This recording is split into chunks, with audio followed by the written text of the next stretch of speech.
So we've got a real fantastic panel for you today, and actually we're quite lucky. Actually, we've got three very very interesting and different perspectives around the topic of Sitecore and AI. And we've got a customer here, Abhijit Singh from Sipla, who's actually utilised the Sitecore to talk about some of the challenges and some of the positive benefits around the way they use Sitecore. But we've also got Roger Conley, who you already heard from, who's the Chief Product Officer, and he'll be able to give some more insights into how customers can better leverage Sitecore and some of the points he made earlier around how AI is going to be kind of infiltrated within the Sitecore product suite to help build better customer experiences going forward.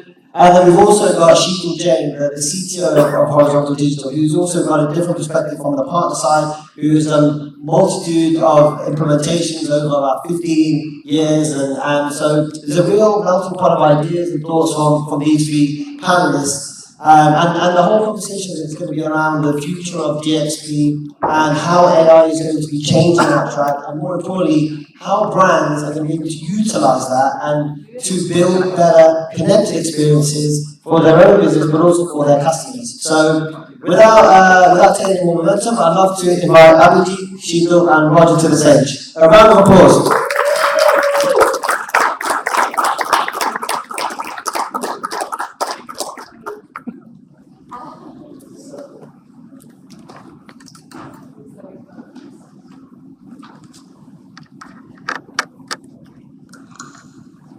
Guys, excellent. So, as I said, I've already introduced you, but I wanted to give you a 30-second icebreaker question, different from all of you, as it's so common. I want people to kind of get to know you a bit better. So, Sheetal, I want to start with you.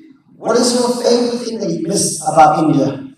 That's a great question. So, hello everyone. Hello SUGCON. As you introduced, my name is Sheetal.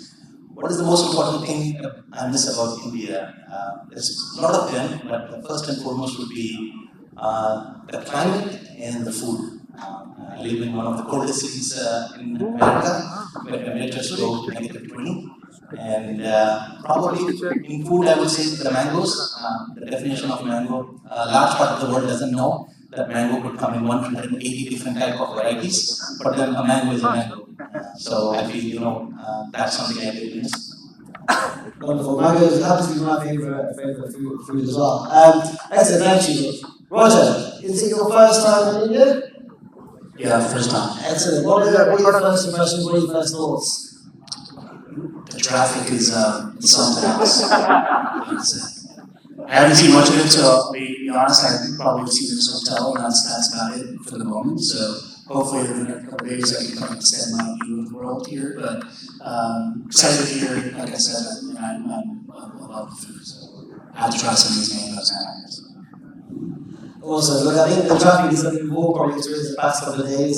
It took an hour to get from the airport to the hotel, and I had one of our colleagues coming at 3 a.m. and he was, it took me an hour, and that was at 4 o'clock in the morning. So the traffic in this space is crazy, but I think it's somewhat part of the charm, I would say. Abhijit, it's your first SUGCON? Yeah. Excellent. So I've got a very easy question for you. What are you kind of looking to take out of SUGCON for Sipla, for yourself, after the next 2 days? So first and foremost, a lot of enthusiasm in the team. A very productive session since morning. Had a lot from Roger about AI and stuff. And since we are also experimenting a lot on GenAI and how do we adopt it, in Sipla for most of our operational works, content, and all those things. So I think there's a lot of learning in terms of knowing how we can leverage AI to Sitecore. Looking forward to it.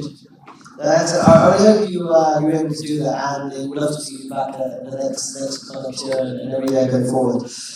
Excellent, thanks guys. Look, so let's kick off. I'm going to start with you, Abhijit, and I wanted to kind of set the scene around how is Sipla kind of using Sitecore, and how has it kind of helped you elevate your customer experience over the past kind of years that you've used it?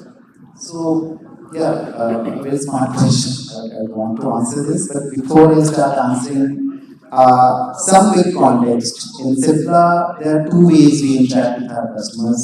One is through the field force, that is direct interactions, physically meeting the doctors, talking to them, promoting our brands, molecules, so on and so forth. And the other way that we are really aggressively, exploring these days is to reach out to the HCPs, which is the doctors, the PG students, through digital channels. And that's how we have been using Sitecore from the past almost 1.5 years now, and the experience so far for the users is really good. Actually, we are getting a lot of feedback from our customers that the way they are browsing the content on the platform is actually very seamless. To add on to that, we have around 11 different content types that we offer for our doctors.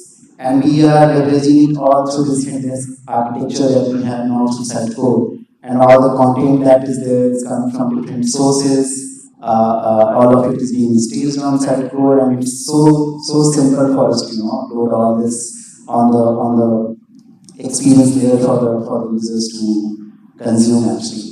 So that is how we are using Sitecore, and we are also exploring as to what else can be considered in the BOM so that we can furthermore enhance the user experiences. That's awesome. I think you're clearly using Sitecore and pushing it to its limits, and I think that's great. And obviously, you're able to utilize it to build and better develop your channels and the way you communicate with your customers. And Roger, that kind of leads me for a question of you. It probably wasn't always like this. How has the XP platforms kind of changed in the ecosystem over the past few years, and where do you kind of see them going? Yeah, I mean, I kind of touched on this, I think, early on. Like, I think the experience platform, I think, is evolving towards this hyper-personalized approach. I think we're getting to a point where true one-to-one personalization is actually not a fantasy. And so I think people expect to kind of get very kind of targeted experiences for themselves that is kind of highly curated to what they want, so that they can be better served by that experience. And I think that is leading to, I think, having to elevate the content and actually also creating content in a way that can be assembled effectively to kind of allow for that hyper personalization. So I think the tools I think the AI is going to help close the gap where I think the technologies were mature enough to at least open up the idea of the promise, but the unlocking of that promise is still difficult. And I think now AI is going to basically make it a reality. That's my view. Yeah, I think that's great. And it's been really interesting to hear about all the AI changes that are coming, and obviously that's a topic du jour at the moment, and every DXP provider is probably heading that way, as well as the whole composable stack. Sheetal, in your role at Horizontal, how are you kind of helping and guiding customers through these changes? And I bet you've got a lot of customers coming to you saying, I'd like to implement AI, I'd like to implement personalization with AI. How are you kind of helping customers guide through that? So I think, fundamentally, through my career, one of the things which was most important to understand was what exactly has changed in the past few years. And one thing, if I boil it down, is consumer and customer expectations for the brand has changed. They are moving away more from a physical interaction with the customer and going more digital. Obviously, the pandemic emphasized the severe lack of digital infrastructure in customers. So if you look at a broad range of digital experience platform, you have to understand that customers are impatient. Average scan time on a content screen is 3 seconds. So if you are going to say that in order to get a new campaign cycle, it's going to take 2 months, you're missing the whole point. Last year in Las Vegas, there was a show where physically Louis Vuitton created a physical beach within 1 week.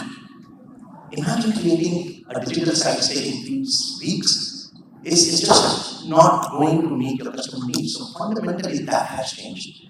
And I was a developer 15 years ago, and I'm still a sort of developer. And one of the things I always used to think is latest is greatest. So the latest technology is greatest, the best platform is the greatest.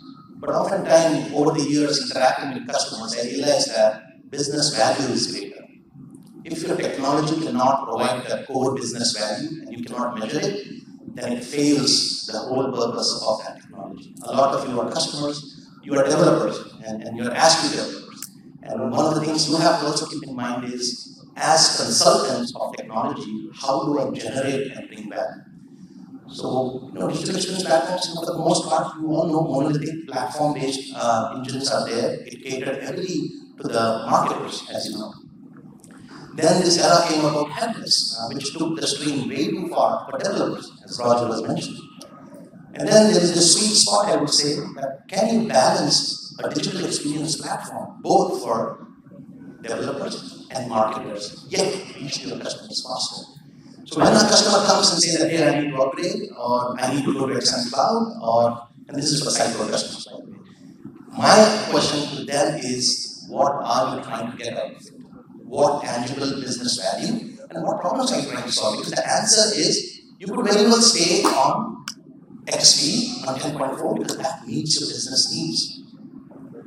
And Roger mentioned this morning, the choice a software product gives to customers is very important because it brings agility. The product cannot determine what you should do. You should determine what the product should do. Customer is customer bhavan, in Hindi, you understand. So the customer is of very important. So we need to address their need. And Sitecore as a platform has allowed a choice to say, okay, your business needs are met by being on XP, or your business needs are going to be met by going to something like a parallel between XP, but you go to XM and then add composable product, or you go to XM Cloud. And that way, that choice allows customers to be where they are, meet their needs. And as I said, the evolution is there. One thing I can clearly see across all these things is the patience has reduced for waiting. Marketers don't have patience. Developers also don't have patience. And customers, obviously, they have choice. They can go to any other brand which meets their needs. So I think in anything we see, how can we reach our customers faster? How can we make them more agile and give them the freedom is going to meet the needs. And I thoroughly, not just because it's Sitecore is a good conference, thoroughly, I certainly believe that a right implementation partner with the right strategy can get customers to where they need. And Sitecore is an absolute best platform to do that. There's no doubt about it. You talk about CMS platforms. I've worked on it for over 17 years, and with much more conviction, I can say that the strategy is going to lead them to success. Sorry for the long-winded answer. I'm passionate about this, but that's very when we talk about technology, I always want to bring it back to the business value because that's where we're going to find your answer. I think, and yeah, you're very much right. I think something I wanted to ask you, we talked about the speed of change and the adoption of technology, and Sitecore innovating constantly as are all vendors. And when customers come to you, they see something, Sitecore demo AI and generative AI and so forth, and customers come to you and say, hey, we've just seen that one implemented. How do you kind of deal with the maturity of a client? Are most of the time ready? Does that differ across regions? And then what kind of advice are you giving to them in terms of how can they be ready internally to make this change? And when can they make this change? I think it's a great question, Ramesh. I think one of the things we take to customers is education. There's so much of information available online, and bombardment of this marketing through different channels has made customer curious and has made them to believe that a choice of technology is going to help them solve their problems. Now, in order for any solution to meet their needs, fundamentally, a lot of things have to be in place. A lot of us are talking about AI. Fundamentally, AI is great, but without data, it's useless, right? So how do you educate your customer in understanding where they are today and where they want to go, and make sure they understand the journey it will take for them to go, and making sure that at every step we are getting closer to the value generation. So I always say that the customer who wants to get from a completely one platform, digital experience platform to a headless implementation, it's the steps are there. I'm a big fan of numbers. I say 3 steps. You could try to decouple your technology platforms so that everything is not done by one. The best of the best is brought.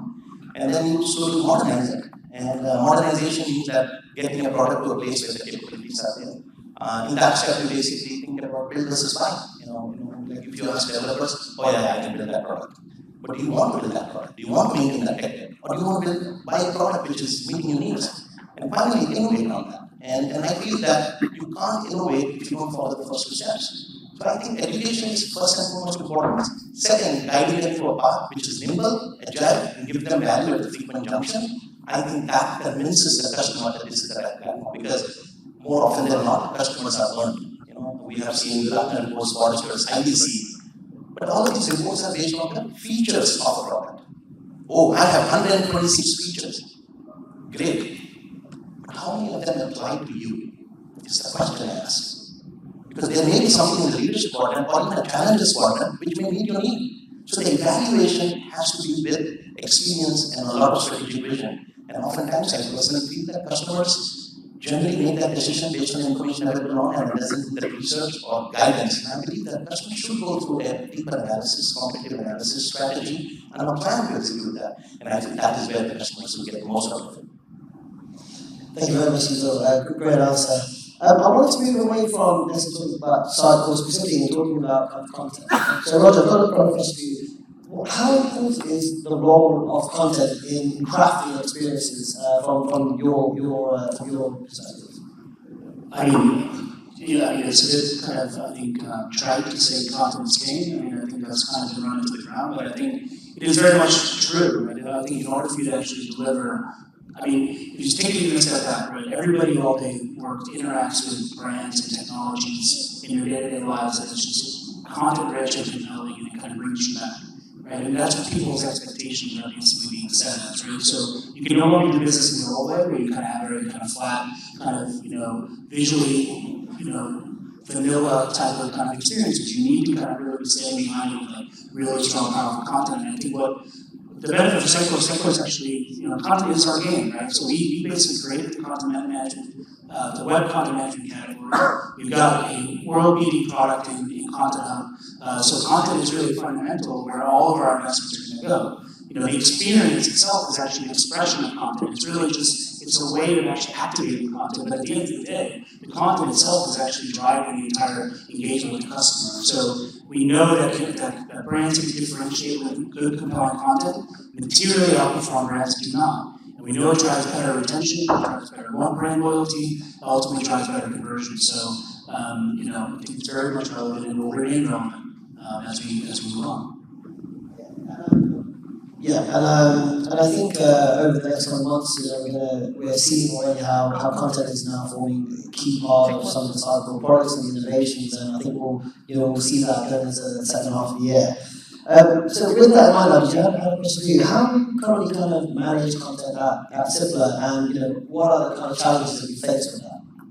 Alright, so we have several ways how we procure our content. Like I was mentioning earlier also, we have plethora of offerings in terms of content for our doctors and our users. So one content type is the medicines. We have more than 3,700 SKUs that Simpler produces, and so far we have worked on. And we are the highest, we have the largest number of SKUs in India compared to the other pharma codes. So that's the way we manage our humongous amount of data, and how we segregate that data is we have the product data that is there, then we have the content which is totally medical content for the doctors for them to consume and enhance their practices. And those content sources are different, and we have a hybrid approach wherein we produce content in-house, we have content coming in from different agencies, partners and all. And the key, I would say the key there as to how we want to manage that content is to keep a very small tag for us to produce that content for the users to consume. So I'll give you an example. We have news items, and we do a lot of crawling for those news items. We have agencies who do those crawling for us, and the whole idea is that we would want to publish that news for the doctors within 2-3 hours of the time it got published on the web. And that's where, of course, Sitecore is helping us. And in terms of managing the entire content, we are leveraging Sitecore by large for all the content types that we have today. 11 different content types, all of them is on Sitecore. Of course, there was a need for DAM as well, which is now there. From there, we are about to integrate with the Sitecore CMS and all the content will have one source of truth. From there it will come on Sitecore CMS, and from there it will get published. And since we are pharmaco, there's a lot of regulations, there's a lot of compliance angle to whatever we publish.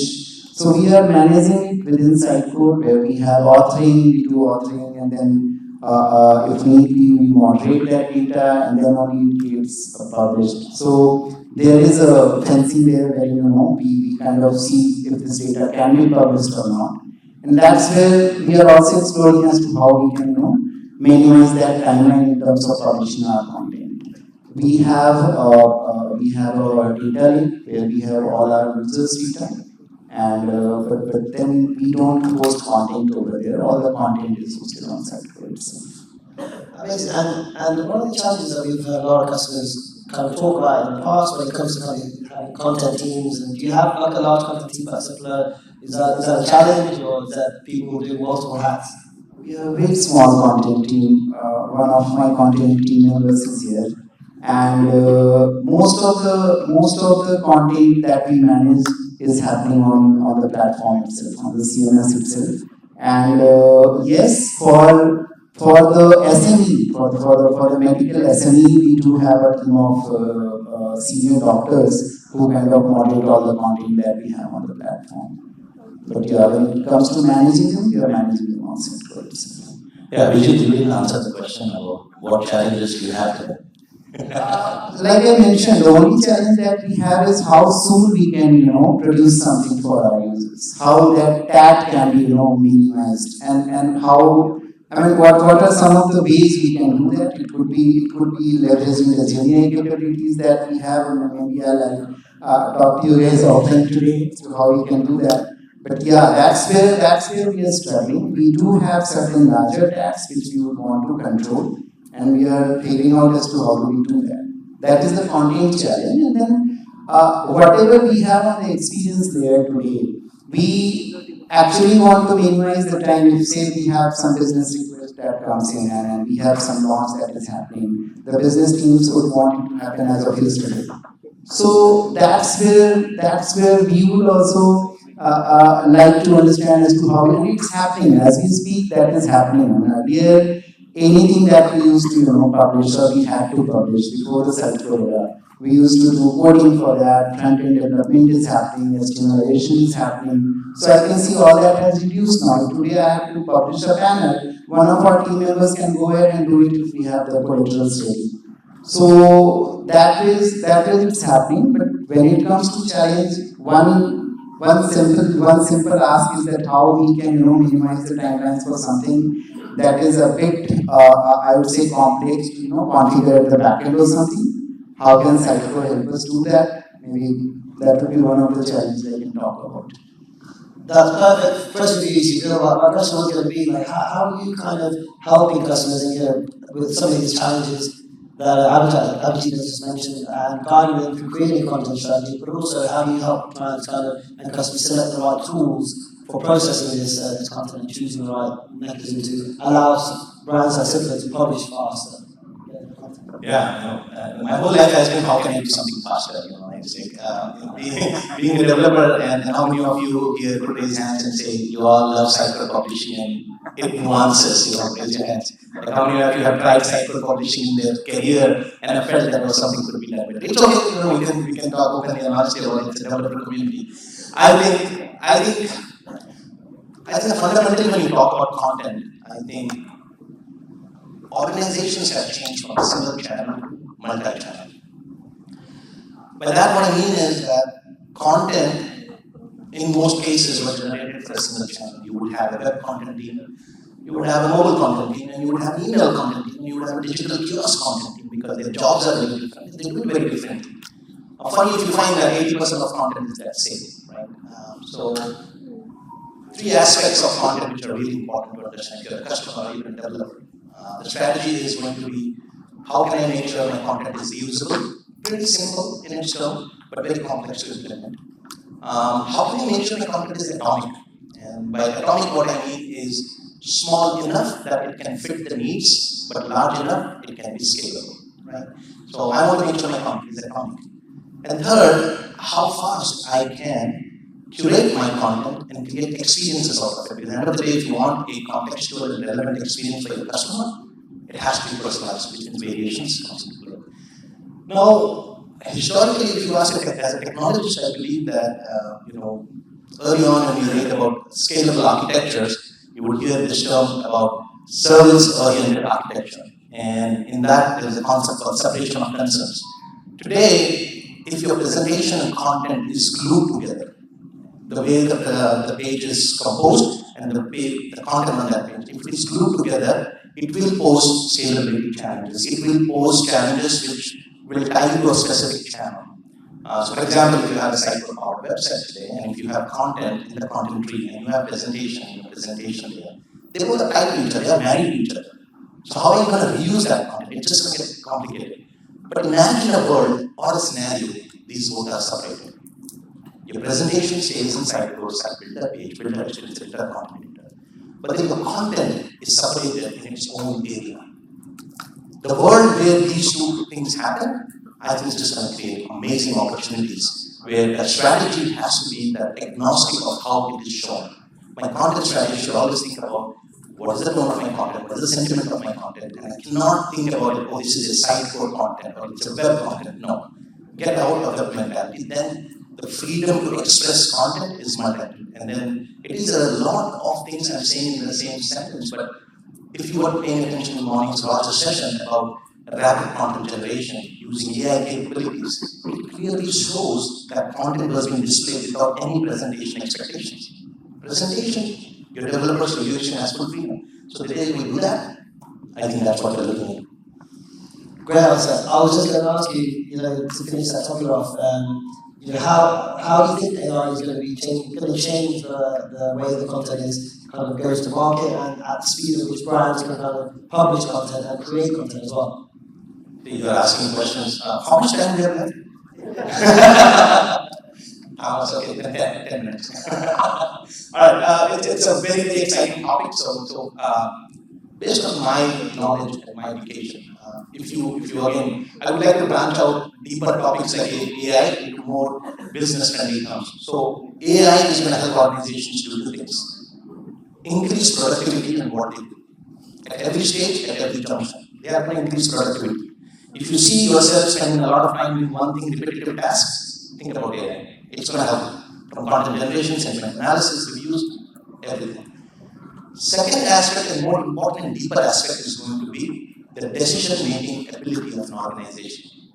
A lot of you are going to be in position to determine what is good for your business based on the data you have or based on the various different analytics you have. Leveraging AI to make better business decisions at a rapid pace than your competitor is going to get you what you need. Which means that you have to understand your data in and out, apply AI to that decision lens, and that is going to give you what we call as competitive advantage. And that's how you can get closer to your customer, with that customer. And so think about these two things, and I believe that AI has existed, I believe, for a long time, but it's mainstream right now. And as we heard from Aruna today about that, how the cliff is going to come at some point. But more importantly, just apply to your business. You have generative AI capabilities, you have capabilities of using decision models to understand this. We talked about unified content, that plays into this as well. And there you go. There are simplistic applications, start slow, and try to clean up your data as much as possible.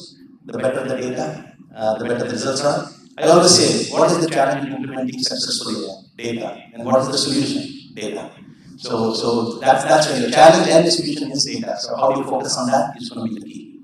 Thanks. Thanks, Yusuf. So I think we're going to be running out of time soon. So I've got a couple more questions, but I'll make them quick. Just sticking on the topic of AI, I have a question for you, Abhijit. Are there kind of ongoing conversations within your own company about how you're either utilizing AI or how you look to utilize AI in the coming few months or years? Yes, we are. So I think we have been using GenAI for quite some time now. But yeah, of course, it's not very organized or something. We are using it in bits and pieces. So for a lot of content generation, we are using AI. And different versions, we are using Gemini, we are using Bard, and they are both the same. Then some version of ChatGPT as well. And we are extensively using for generating our headlines for our content, for some of the contents, and of course, once it's been generated, we need to moderate it. It goes under a lens of medical team, and they kind of look through, see through it, and then they publish it. So that's what we are using. One large use case that we already have of GenAI is we are using GenAI for our training purposes. So not GenAI, sorry, we're using AI for our training purposes, wherein we have automated our device training. So within respiratory, we have a lot of devices, pumps for asthma and inhalers are there. So for those inhalers and asthma and inhalers and all those inhalers, what happens once you have bought it from the store, you need to call our call center, and then somebody at the back end will guide you as to how this needs to be used or how this can be used. So that entire module we have kind of automated using certain AI tools. So yeah, that's what it is. I think that's awesome. I think that's probably quite far progressed for a lot of brands out there. But I think you make an interesting point. You know, you can use AI to create things faster. You know, even give you ideas, but you still need a human at some point to moderate the things going out. And obviously, we're in the medical field, so you definitely can't have anything going out incorrect or.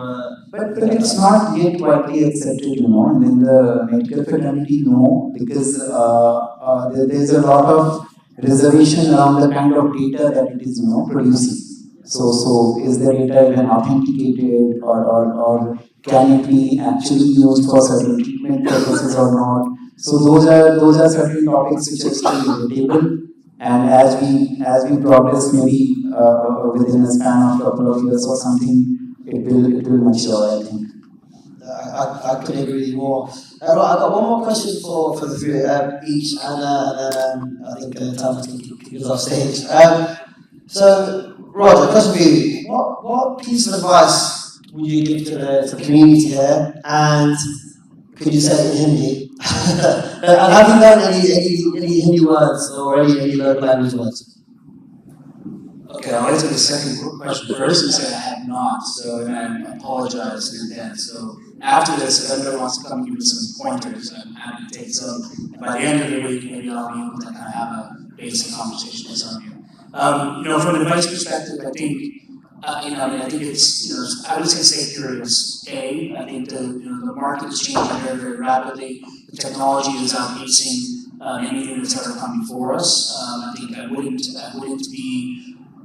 would try to be healthy skeptic on some of this stuff. I think the reality is that we need to trust but verify some of the technology, but it is moving so quickly, and we're seeing real gains on the applied use of some of this technology. So I think it would be a mistake, I think, to ignore it and make some mistakes that are going to really come to fruition. It's eye-opening, as you see what some of the largest companies in the world are doing with it. I would say from a Sitecore perspective, I think we are committed, I think, to your continued work on XP and the XP platform. But I would start to think about how to conceptualize how you build Sitecore products and implementations in the future. I would start to move kind of the way you do customizations out of the core engine of X and XP, do it at a layer above, use APIs. That will give you much more kind of versatility over time and allow you to actually modernize the stack on your own agenda. There's a ton of implementations that have really hardcore customization where we're running business logic inside the CM, right? That has been tried and true and it works very, very well, but I would start to kind of think about how to conceptually move towards a different design pattern here. I think if you do that, I think you set your customers and yourselves up for better success in future implementations. Awesome, thank you. And someone's going to have to teach Roger some words today, all right? Go grab them. Shiva, final question for you. What advice do you give from your perspective to the Sitecore community here? For the Sitecore community, I think, one, you have to agree with the fact that change is constant, and which means that as from a technology and a development community, it's important to understand how this change impacts businesses and how this change impacts your customers. And keeping a very open line of communication with Sitecore is going to be critical. Because Sitecore is always looking for feedback on how can we make product better, how can we alleviate any sort of concerns. And as I said, that the world is changing rapidly, which means that you have to keep up to date. And Sitecore has a lot of different avenues. Some of the avenues are not even marketed properly. Also, if you remember today's presentation in the morning, Marketplace is going to be soon released and reimagining how partners and technology community can help build a stronger ecosystem and a stronger marketplace to deliver some of the ways we are helping our customers. And for customer community and organizations who are looking at Sitecore, I think I would say is education is important. Read as much as you can, ask questions. Sitecore has an amazing team, partner community has an amazing network of people who can advise you on the things you want to do. A brand that is obviously as good as it meets your needs. So doing that due diligence is important. And finally, for Sitecore, piece of advice is keep coming to India. I think this is amazing because statistically, India has the largest development community for Sitecore. Largest. So I feel that there is a lot of young, energetic, and curious minds who are helping move the ball forward and keep doing what they're doing. Like trying to move with the world is important. We're not stuck in one place. We're trying different things. If things don't work, we are agile, we're nimble. So I think Sitecore is doing all the right things, and my unwavering support still remains strong. Despite what we have seen in the last decade or so. Couldn't agree more, and I want to see this get bigger and bigger every year, and Sitecore investment. Again, it's great now that we've got the Chief Product Officer here. And with that, final question for you, Abdi. With Roger, the Chief Product Officer, sat next to you, what is the one thing you would like Sitecore to develop their products for you from your experience? Well, I have a long wish list. But then, to start with, I was discussing with Sheetal also sometime back. Rather than focusing more on the operational efficiencies of Sitecore, we should be more innovative. The entire roadmap for the enhancement should be more innovative.